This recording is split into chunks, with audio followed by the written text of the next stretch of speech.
In the biting cold of a Spokane, Washington winter, Eleanor Nora Green, 66 years old, widowed from my husband Thomas, stood on the porch of the South Hill house, watching as my daughter-in-law Brittany hurled my suitcase into the snow.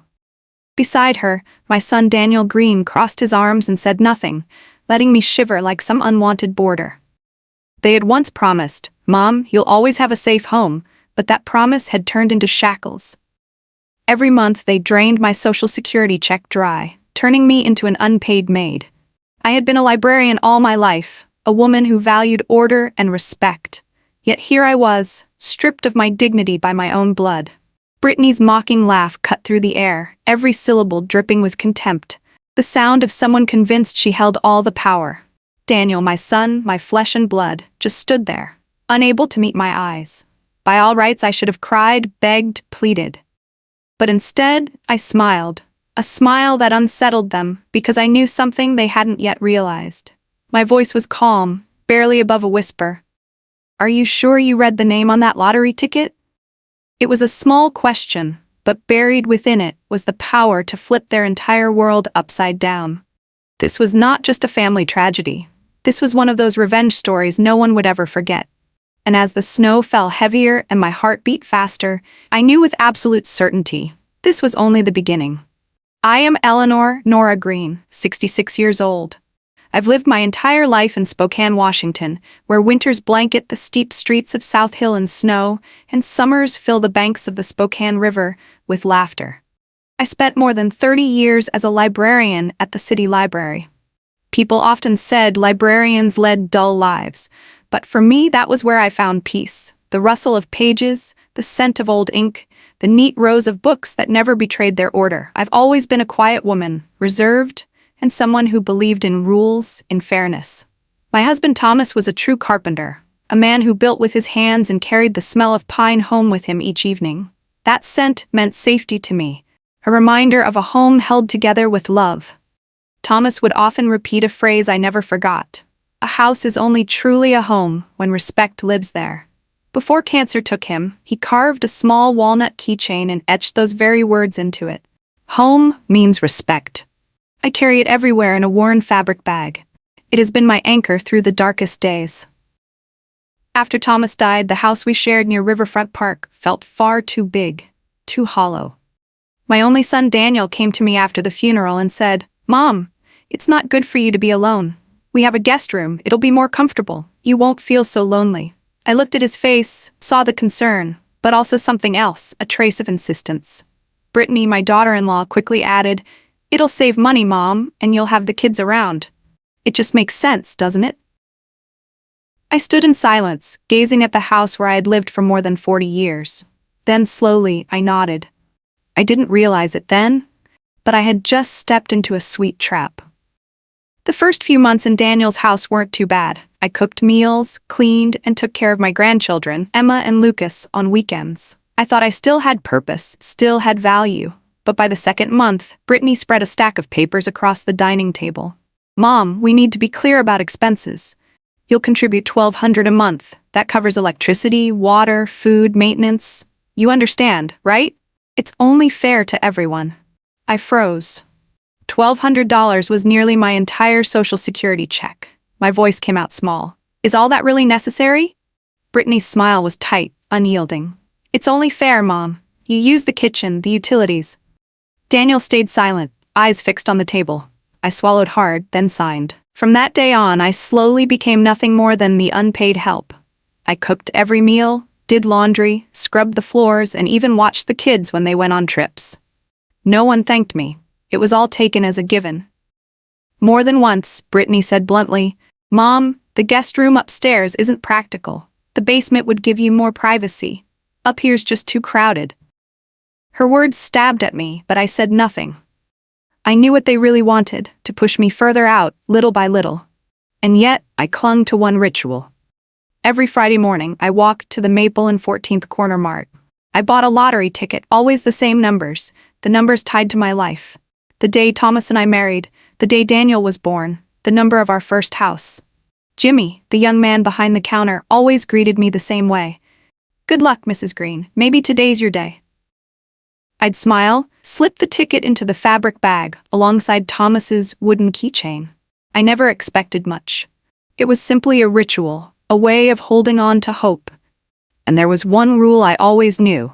The ticket belongs to the person who buys it, the one whose name is on it. That's the law. I never imagined I would one day need that rule, but it would become the card I'd play to turn the game upside down. I kept enduring, telling myself Daniel was just under Brittany's influence, that somewhere inside he was still the boy who once held my hand on the Spokane Bridge. But the truth became harder to ignore. Day after day, I overheard Brittany on the phone bragging to her friends, "It's so convenient having my mother-in-law here. Free childcare plus it cuts down expenses." I heard every word but said nothing. I existed in that South Hill house like a shadow. Each morning as I brewed my coffee, I'd watch frost coat the maple trees through the window. I told myself I just had to endure a little longer until things somehow got better. But then, one December morning, as Brittany rifled through my fabric bag looking for a cereal coupon, I saw her eyes flash. Her hand trembled slightly as she pulled out a small slip of paper. I knew instantly. The lottery ticket I had bought the day before. Her face drained of color, as if she'd just touched a live wire. That morning, snow lay thick across the stone walkway on South Hill. I was making a simple breakfast of toast when Brittany's voice rang out from the kitchen. "Mom, did you leave the cereal coupons in your bag?" "In the small side pocket," I answered, my eyes still fixed on the coffee pot dripping steadily. A few seconds later, silence.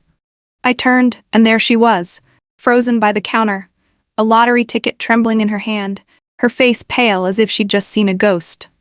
Daniel came rushing down the stairs, his voice tight with alarm. "What's going on, Britt?" She thrust the ticket at him, her voice shaking. "Look, the numbers, they hit 53 million. My heart hammered. Slowly I stepped closer, trying to keep my composure. In my head, the familiar numbers echoed. 7, 14, 23, 31, 45, Powerball 18, the same sequence I'd played for over 30 years. Daniel compared the ticket to his phone screen, his eyes widening, his mouth stumbling over the words. "Oh my God, it's real. We're rich. We're rich." I stood right there, but the way he said we was a knife twisting into my chest. Neither of them looked at me, asked me, or congratulated me. They clung to each other, laughing, already sketching out their new life. "We'll move to a bigger place up in North Spokane, with a pool, a room just for the kids." "And your mom?" Brittany's smile returned, sharp and calculating. "She could have something more suitable. Maybe a nice senior living facility, all the services included." Her words stunned me. After all the years I spent as a mother, here was my daughter-in-law casually planning to tuck me away in an institution. Daniel chimed in. "Mom, you'll be more comfortable there. We'll take care of everything." I tightened my grip around the wooden keychain in my bag, my heart aching, but I kept my voice steady. "Are you sure you've read whose name is on that ticket?" The room froze. Brittany blinked, confused. Daniel gave a nervous laugh. "Mom, it was in your bag, but we're family. Of course, the money belongs to all of us." I locked eyes with my son. "No, Daniel. I bought it. I keep it. It's in my name." Brittany's face shifted instantly, fear giving way to scorn. "Don't be stubborn. You can't manage money like this. People who win the lottery usually go bankrupt in a few years. Do you really want to make yourself a joke?" Daniel laid a hand on her shoulder. "Britt, calm down. Mom, we'll help. I'll call a lawyer and accountant, handle the process. All you need to do is sign." A laugh broke out of me, sharp and strange even to my own ears. Sign? After 2 years of living here like a tenant, being charged for every breath, working for free, and now I should just sign it all over? They went silent. But I caught the spark of calculation in Brittany's eyes. A moment later, the first proof of their betrayal appeared in plain sight. Evidence. Email, 8:43 a.m. Brittany, close friend. "Guess what? We hit the jackpot. 53 $. Finally, no more living with the old lady upstairs. Thinking about Sunrise Senior Suites for her. She'll thank us later." I caught a glimpse of it on Brittany's phone screen, carelessly left on the counter. My blood boiled. One word pulsed in my head: betrayal. Not by strangers, but by the very people I once called family. I folded the ticket carefully and slid it back into my bag. As Daniel and Brittany whispered about their future, I felt a wall rising between us. The kitchen where I once made warm dinners now felt like a courtroom. and I was the accused with no defense. Quietly, I stepped onto the porch, the cold air filling my lungs. Snow fell heavier, but my mind was clearer than ever. This was no longer about luck, no longer about a slip of paper. This was about dignity, and I would not lose. What I didn't know was that this moment was only the spark, and worse was coming.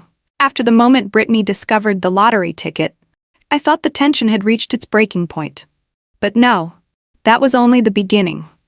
3 more storms followed, one after another, like Spokane's winter blizzards battering an old house. I could feel myself being cornered, weaker with each blow, clinging only to the wooden keychain Thomas had left me. On Monday morning, Daniel called me down to the dining room. On the table sat a thick stack of documents, clipped neatly. Brittany was already there, tapping her fingers on the wood like a ticking clock. "Mom, we've thought this through," Daniel said, his voice straining to sound gentle. "This money is too big. You can't handle it alone. This is the financial plan. You just need to sign." I flipped the first page. The words hit me like ice, full power of attorney, granting Daniel total control. Not a single line affirmed my ownership. I drew in a breath, steadying my voice. If this money belongs to me, then so does the signature. Brittany leaned in, her smile sharp as glass. "You don't understand the clauses, Mom. Better let people with experience handle it." Daniel's tone hardened. "Don't be stubborn. We're only trying to protect you." I pushed the file back toward them. They didn't get my signature, but the quick glance they shared told me all I needed. They already had a plan B. Being treated like a confused child stabbed deeper than I could bear. By Wednesday noon, reporters and neighbors swarmed outside. Microphones, cameras, lights flashing. "Mrs. Green, what will you do with the $53 million? Will you share it with your family?" someone shouted. I inhaled deeply, my voice trembling but firm. For 2 years I've lived like a tenant, paying disguised rent, working for free. Now I will live independently. Family should mean respect, not a rental contract. The crowd gasped, but Brittany shoved forward, yelling, "Don't listen to her. She's delusional." Daniel quickly added, "My mother, she gets easily agitated. We're only trying to protect her." That evening, the news aired Daniel's words, "We worry our mother isn't competent enough to handle this money." I sat before the TV, tears streaming. Footage showed me shaking, edited into a frail, confused old woman. The betrayal and humiliation crashed down all at once. Evidence, text log, 3:07 p.m., Daniel, coworker. Reporters bought it. Everyone thinks Mom's losing it. Poe next, then we'll represent her at the lottery office. I saw those words flash on Daniel's phone, carelessly left out. I had no photo, but my librarian's memory recorded every line. That was enough. By Friday evening, Brittany spread blueprints across the dining table. "Here's the basement remodel plan. A small kitchenette, private entrance. You'll have your own space, and we'll finally have ours." Daniel nodded. "Mom, this way everyone wins." I studied the drawing. It was a cramped, damp room, smaller than the library's old storage closet. I asked quietly, "And if I don't want to?" Brittany shrugged. "Then you'll have to find somewhere else." "But you know, with your little benefit check, where could you go?" Daniel avoided my gaze, his silence an agreement. I refused. But the next morning, a new sheet was taped to the fridge. Revised house rules. My kitchen hours restricted. Personal items moved to storage. No visitors allowed. I understood clearly. They were choking me inch by inch, forcing me into the basement or out of the house entirely. The suffocation pressed on my chest until I could barely breathe. Each incident weakened me further. Outside, my name smeared as unstable. Inside, I was treated like a burden. My room's lock was changed, the Wi-Fi password reset, the keys to my old car mysteriously misplaced. I drifted through the house that once held family dinners, now only hearing slammed doors and whispered schemes. I had become a ghost, so I began writing everything down. Every dollar I'd handed over, every hour I'd cooked, every time they cut my access to the kitchen. Recording it gave me control, proof that I still had memory, still had evidence. I knew that if I stayed silent, they would consume me completely. Late one night, walking past Daniel's office, I heard the printer whirring. Through the crack in the door, I saw a fresh stack of papers on the desk. My eyes caught the bold heading, Emergency Guardianship Petition. And in that instant, I understood. Daniel and Brittany were preparing to overreach. In the days after I caught a glimpse of the words "emergency guardianship petition" printed from Daniel's office, my heart sank as though it were chained to a stone. I knew then that their plan went far beyond forcing my signature or threatening me with the basement. They intended to declare me unfit to manage my own affairs, using the court to seize control of all $53 million. On Monday morning, as I sipped hot tea in the attic room, Brittany's voice drifted up from the kitchen. She thought she was whispering, but her words slid clearly through the crack under the door. "Yes, the guardianship petition is almost ready. I'll attach the medical evaluation. She's forgetful, easily agitated. The court will believe it." My hands trembled, the cup rattling in its saucer. Only a week earlier, they had called me Mom, with honeyed voices in front of the neighbors. Now they painted me as mentally ill, just to steal money.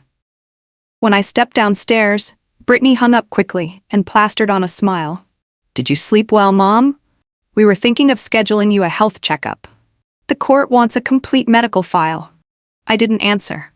I only looked her in the eye, and in that gaze I saw the triumph of someone who believed the game was already won. That afternoon, Daniel handed me a paper.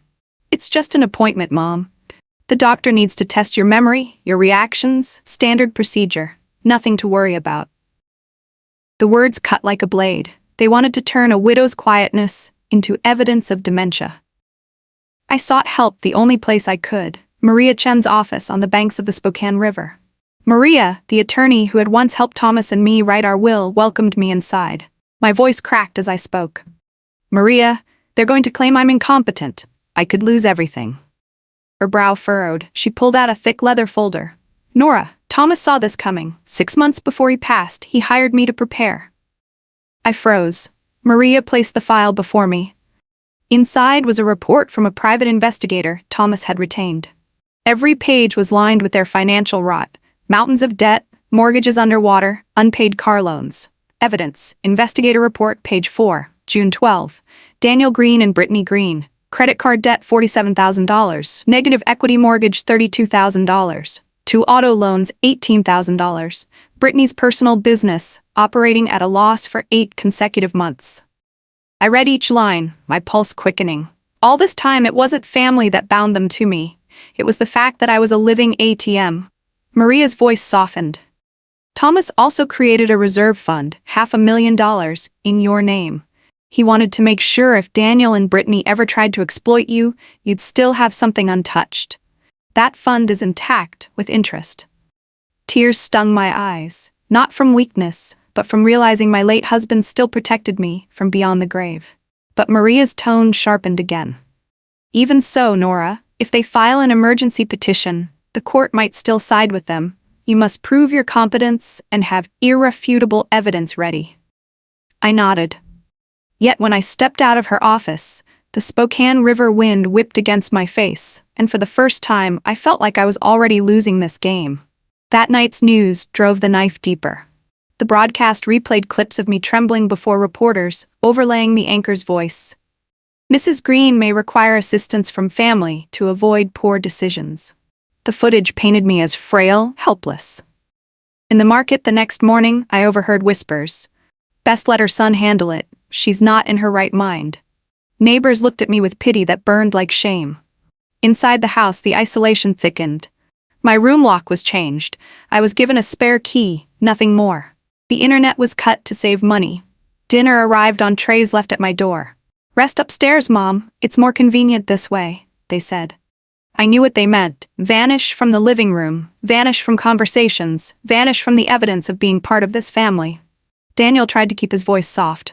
"Mom, just sign the papers. We'll make sure you have everything, the best apartment, full medical care." But I could hear it in him. No longer love, only calculation. The desperate schemes of a drowning man. Brittany made her ambition plain. $53 million is enough to rebuild all of our lives, but only if you let us steer the ship. I stayed silent, outwardly yielding, but inside, the laws I had once shelved in the library rang loud and clear. The lottery prize belongs to the purchaser and holder of the ticket. That was the law, the unshakable rule I had yet to use. Late that night, I opened my old notebook, the one where I had logged the hours I cooked, the months of payments I made. I wrote a new line. I am not senile. I remember every detail. And the evidence is here. I pulled out the ticket, signed boldly across the back. Eleanor Green. From the outside, I looked defeated. In society's eyes, the confused old lady. In my own home, the burden of the basement. But in truth, I had never been clearer. In my hands lay not only the ticket but also Thomas's $500,000 reserve fund, the investigator's report of Daniel and Brittany's debts, and the law itself. I closed my wallet, my hand clutching the walnut keychain carved with the words "Home means respect." For the first time, the thought crystallized. This would not be a surrender. This would be revenge. A counterattack rooted in the very rule they could never erase. The lottery ticket belongs to the one who bought it, the one who holds it, and that person was me. I had spent my life in the order and quiet discipline of the library, where every book had its proper place on the shelf. Now facing Daniel and Brittany, I knew that reclaiming my dignity would require the same kind of structure. Not words of anger, but a carefully built plan.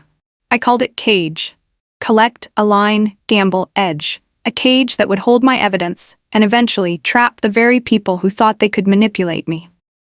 I began recording everything, the way a librarian catalogs rare books. Every receipt I had handed to Brittany, every monthly transfer labeled as contribution, I had reprinted from the bank. In my old notebook, I tallied the hours. 1,200 spent watching the grandchildren, nearly 300 dinners cooked, 18 months of rent disguised as guest room costs. I even kept the printed house rules Brittany taped to the fridge, proof they had reduced me to a tenant, not treated me as family. One afternoon, when Daniel forgot to lock his computer, I quietly snapped a photo of an email he'd written to his advisor. Once we get the power of attorney, all winnings will pay debts and go into real estate investments. Mom has no say in this. I said nothing, but I kept the image. Meanwhile, Maria Chen, my attorney and the one ally I trusted most, worked silently beside me. She requested hard copies of the investigator's report Thomas had ordered before he died. Holding that thick stack of files, I felt I had the first stones with which to build my fortress. But I couldn't win this alone. I needed allies, and to my surprise, I still had a few. First was Maria herself. She wasn't just my lawyer, she carried Thomas's last wishes in her hands. "Nora," she told me firmly, "if they try to petition for guardianship, you'll need to prove you're independent. We'll arrange a medical evaluation from a doctor we trust. It'll counter their fabricated report." Second, there was the media. They had been manipulated by Brittany once, but journalists are hungry for drama. Their curiosity is a blade that can cut both ways. If I used it well, it could become a megaphone to broadcast the truth. Timing and words would be everything. And third, the neighbors. Some pitied me after the slanted news reports, but others came quietly to ask, "Nora, are you really all right?"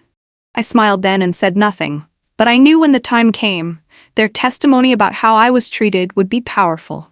From here on, every move would be a gamble. I would have to pretend to be weaker, to let Daniel and Brittany believe they had won, so that they would overreach. If I moved too early, they would retreat and hide their evidence. But if I endured, if I let them think I was powerless, they would hand me the opportunity themselves.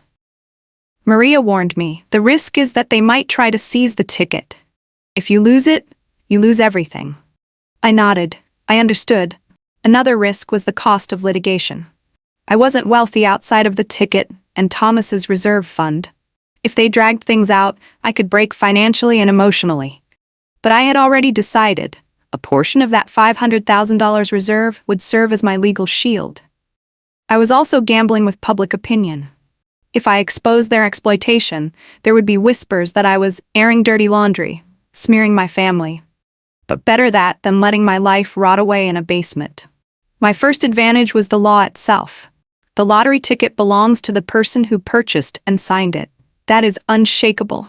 No lies, no guardianship scheme could override that. In my wallet, the ticket lay secure, signed with my name. My second advantage was their debt records. I hadn't revealed them yet, but I knew that once I laid them on the table, the world would see who they really were. Not the dutiful children protecting their mother, but a pair drowning in debt, clinging to me like a life raft.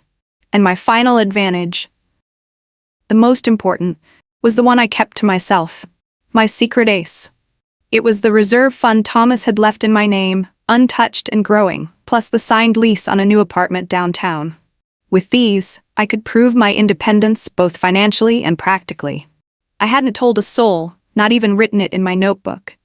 It lived only in my mind, burning bright like a hidden lantern, waiting for the right moment. Still, I was not blind. I was walking a tightrope, and danger hovered at every step. If the ticket was stolen or destroyed, I would be nothing but an old woman with no proof. If the media was manipulated again, every word I spoke could be twisted as madness. If the pressure grew too heavy, my spirit might break. Alone in my locked room each night, my heart pounded, fearing they might one day force me out without warning. And if the court granted even temporary guardianship, weeks would be enough for them to inflict damage I might never undo. I wrote each of these risks into my notebook. A librarian never forgets to mark the important volumes. I thought I had time. I thought I was moving the pieces into place at the right pace. But fate came sooner than expected. That afternoon, returning from Maria's office, I found the mailbox outside the house pried open. Inside lay a bright yellow notice. Emergency petition for guardianship filed with Spokane County Court. Hearings scheduled within 72 hours. I stood frozen, the paper trembling in my hands. I hadn't finished collect. I hadn't yet aligned the pieces. They had moved faster than I imagined. And in that moment, the revenge I had so carefully built faced collapse, before it had even truly begun. I had always believed that every plan needed order, the way books belong neatly on a library shelf. Now, if I wanted to protect my dignity and secure my future, I would have to follow each step of the ladder I had built. But no strategy is flawless. Sometimes an unexpected blow forces you to pivot in an instant. This is how I carried out my plan, step by step, and how I nearly lost everything before making my one last move. On the night I received the court notice, I knew the ticket was the soul of everything. I took it from my wallet, my hands trembling as I signed the back. Eleanor Green. The signature wavered but was clear, a piece of unshakable legal proof. The next morning, I walked to the central bank in Spokane, sealed the ticket in an envelope, and placed it inside a safety deposit box. When I heard the steel lock click shut, it felt like a door slamming in the face of Daniel and Brittany's schemes. Snow fell hard outside, but warmth crept into my chest. Whatever came next, the prize was still mine in name. I organized my old librarian's notebook, each line marking the 18 months of contributions, the hours spent cooking, the weekends babysitting. At the same time, I printed bank statements showing the regular transfers to Daniel's account. Evidence, bank statements, 18 months of transfers labeled rent to Green household, totaling $15,600 from Eleanor Green to Daniel Green. I carried everything to Maria Chen's office. Winter light bounced off the Spokane River and onto her glass windows as she opened each folder. She nodded firmly. "This is gold, Nora. It proves you're competent, that you tracked every payment. It shows Daniel and Brittany exploited you." I sat in silence, strength flowing into me from this woman who had once been Thomas's ally. For the first time, I felt I had a wall strong enough to hold back the storm. I knew the media had once been Brittany's weapon, but reporters could smell the truth as easily as blood in water. Standing before the microphones outside the house, I lifted my chin. For 2 years, I paid disguised rent in my son's home. I cooked, I cleaned, I worked for free. Now I want to live independently and manage my rightful property. Family should mean respect, not a rental contract. My words rang out, steady now. I saw the sparks in the reporters' eyes. They'd caught the real story. But in Daniel and Brittany's faces, I saw fire, burning hotter than ever. The following night, I summoned them to the oak table Thomas had built with his hands. Under the yellow light, the dining room became a courtroom. I laid out the documents, one by one. Here are the payments I made. Here are the hours I worked. And this, I pushed the investigator's report across, is the mountain of debt you're hiding. Daniel's face went pale. Brittany snatched the paper, her voice rising. "You have no right. Your father hired an investigator," I answered coldly. "He knew what was coming." The air grew heavy. I ended it with finality. "From this day forward, I will not give you another dime. I will move out. You will fend for yourselves." They were stunned, but I knew the storm hadn't passed. 2 days later, I returned to the bank to retrieve the sealed envelope, preparing to hand it to Maria. But the clerk frowned. "I'm sorry, Mrs. Green. The envelope was withdrawn this morning." The world dropped out from under me. Who withdrew it? The spare key was used. We have a log. On the screen, the camera showed Daniel walking in, signing with a forged hand. My knees buckled. The ticket was gone. The plan I had built upon it, gone with it. On the walk home, the Spokane wind slashed at my face. I nearly collapsed in the street. I thought, had I been foolish? Had Thomas put his trust in a weak widow? Everything I had built seemed to vanish into the icy air. That evening, I sat across from Maria in her office. She placed a firm hand on the files. Her voice was steady. "Nora, breathe. You signed the ticket before you stored it. If Daniel tries to cash it, it still bears your name, and I have certified copies of your signature and scanned records." She opened a drawer and slid out a folder. Inside was my signature, clear, notarized, and stamped. My hands trembled as I touched it. The ticket might be gone, but the identity of its owner was not. Maria's eyes locked with mine. "They've just incriminated themselves. This isn't a family dispute anymore. It's theft." I bowed my head and exhaled. What had felt like total defeat now revealed itself as a trap snapping shut on them. I wasn't just defending myself. I had grounds for a counterattack. But before I could steady myself, my phone rang. A man's formal voice came through. "Mrs. Green, this is the county court. The guardianship hearing has been moved up. Tomorrow morning, 9 a.m., you must be present." I froze. Tomorrow, 48 hours earlier than expected. My careful ladder of steps was still incomplete. My plan wasn't ready. I looked at Maria, my hand tightening around the walnut keychain in my pocket. That night, I realized I had only one path left, one final move, and I would have to play it perfectly. One last move. On the morning of the hearing, I stood before Spokane County Court, clutching my folder so tightly my knuckles ached. The cold wind lashed my face, but this time, I did not tremble. The walnut keychain Thomas had carved, the one engraved with "Home means respect," swung at my side, a reminder that this wasn't just a battle for money. It was a battle for dignity. Inside the small courtroom, the polished wooden benches gleamed under harsh white lights.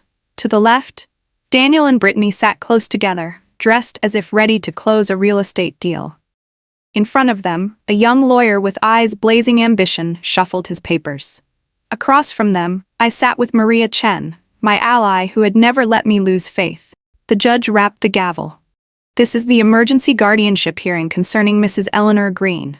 Daniel's lawyer rose, his voice crisp. "Your Honor, my clients are concerned for their mother's financial safety and mental health. Mrs. Green, age 66, has shown signs of confusion, misplacing items, becoming agitated in front of the press. $53 million is far too much for someone at her age to manage responsibly. We request that Daniel Green be appointed as her legal guardian." Brittany nodded solemnly, dabbing her eyes as if stricken with grief. Daniel bowed his head, pretending to be helpless. The judge turned to me. "Mrs. Green, would you like to respond?" I rose slowly, my voice steady, resonant. "I would like to submit evidence, not only to prove my competence, but to expose how these two have deliberately exploited me for the past 2 years." Maria stepped forward, laying one folder after another on the judge's bench. Each piece of evidence peeled back a layer of deception. Evidence number 1, email. A printed copy of Daniel's message to a coworker. Reporters bought it. Everyone thinks Mom's losing it. Now it's easier to justify us handling the money. I pointed directly. They created the illusion of my confusion, not out of concern, but to legitimize their theft. Evidence number 2, text log. A transcript from Daniel's phone. POA next, then we'll represent her at the lottery office. Maria spoke firmly. This shows a deliberate step-by-step scheme to seize ownership of the winning ticket. Evidence number 3, investigator's report. Commissioned by Thomas before his death, it detailed staggering debts. $47,000 in credit card balances, a $32,000 underwater mortgage, $18,000 in car loans, Brittany's failing business 8 months in the red. I met Daniel's eyes. Your father saw this coming. He prepared these records to protect me from his own son. Evidence number 4, bank statements. 18 months of transfers, totaling $15,600, each labeled rent to Green household. I turned to the judge. I was not a guest. Yet they forced me to pay rent while making me cook, clean, and watch their children without pay. Finally, I reached into my coat pocket and pulled out one last file. My voice slowed, but cut through the silence. And here, Your Honor, is the certified scan of the lottery ticket, bearing my signature, dated the day it was placed in the bank's deposit box. The original ticket may now be in Daniel's possession, but it still carries my name, Eleanor Green. That fact proves one simple truth: I am the rightful owner. Daniel's act of withdrawing it without my consent was not protection. It was theft. The courtroom erupted. Brittany went pale. Daniel flushed crimson, half rising before his lawyer yanked him back down. The judge leaned forward. "Can you provide confirmation?" Maria slid the notarized copy forward, the red stamp glowing under the light. There was no escape. The judge slammed the gavel down. "The court rejects the guardianship petition. Ownership of the lottery ticket belongs to Mrs. Eleanor Green. Furthermore, the attempted misappropriation and forgery may be subject to criminal review." I sat down, my heart bursting. After 2 years of humiliation, the truth was finally restored. Daniel kept his eyes fixed on the floor, silent. Brittany wept, but her tears were not of remorse. They were the tears of someone watching her future collapse. Their young lawyer gathered his papers quickly, avoiding the stares piercing him from every side. That very day, the bank froze their credit cards as news of their debts spread. Within weeks, their luxury car was repossessed. Brittany's boasted Hawaiian vacation was canceled. Neighbors whispered, shaking their heads, "What kind of son tries to steal from his own mother?" As for me, I signed the lease at Riverfront Park Towers. On move-in day, I hung Thomas's wooden keychain on the door. The sun caught it just right. The words "home" means respect, shining like a seal over a home that was truly mine. I looked back on that courtroom, where each word, each piece of evidence had torn the mask from their faces. I hadn't only defended my fortune, I had reclaimed my honor. That was the moment I understood. Justice may come late, but when it arrives, it is dazzling, sharp and undeniable, like a blade pulled clean from its sheath. Justice served. After the trial, Spokane buzzed with shock. Word spread quickly through South Hill. Daniel Green and his wife Brittany had not only failed to seize the fortune, but had also exposed the mountain of debt burying them. The long-term consequences unfolded immediately. Their credit cards were frozen, their luxury car repossessed, and Daniel's real estate business plummeted as his reputation collapsed. Brittany, once proud to boast about lavish vacations, now avoided neighbors, stripped of the illusion of being part of a successful family. Friends drifted away, clients cut ties, and the South Hill home that had once been their pride became an unbearable weight, likely to be sold off to pay creditors. As for me, Eleanor Green, a new chapter began.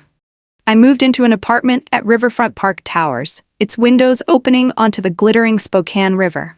The rooms were filled with sunlight, every piece of furniture chosen by my own hands, reminding me this was my space, my home. By the front door, I hung the walnut keychain Thomas had carved. The words "home" means respect etched deep into the wood. It was my declaration to the world and to myself that my dignity would never again be taken. I rejoined the library club, reading to children each week, and sharing quiet conversations with elders from the building. No longer the burden in the basement, I was a woman reborn, independent, confident, and living a life I could finally love. Yet even among the ashes, a small ember of humanity remained. Daniel, my son, sometimes stopped by, no longer with the arrogance he once carried. One evening, he slipped a letter into my hand, his writing shaky. I let ambition consume me. If Dad were alive, he would be ashamed. I don't expect forgiveness right away, but I want to change. I didn't answer him then, but in my heart, I kept a narrow door open for redemption. After all, blood is still blood, and sometimes from ruins, the seed of repentance can grow. I smiled, folded the letter, and whispered to myself, this new life was only just beginning. Family should mean respect. Kindness needs boundaries, and the law protects those who have the courage to protect themselves. The story of Eleanor Green is more than a fight over money. It's a reminder of the power of self-respect. When she was exploited, she didn't stay silent. She stood up, armed herself with truth and evidence, and reclaimed her dignity. And in the end, justice was served. But let me ask you this. If you were in Eleanor's place, abandoned by those closest to you, Would you stay silent and endure? Or would you find the strength to stand up and fight for what's rightfully yours? Do you believe that setting boundaries in family is more important than wealth? Share your thoughts in the comments below. Your perspective might inspire someone else facing their own battle. If this story struck a chord with you, don't forget to subscribe to True Revenge Stories. Hit like and share this video so more people can hear these powerful tales of justice and resilience.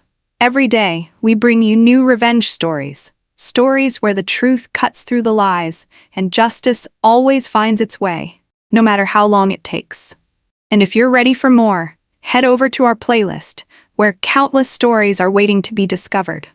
Who knows, maybe the next story will make you reflect on your own life in ways you never expected. So tell me, are you ready for the next chapter?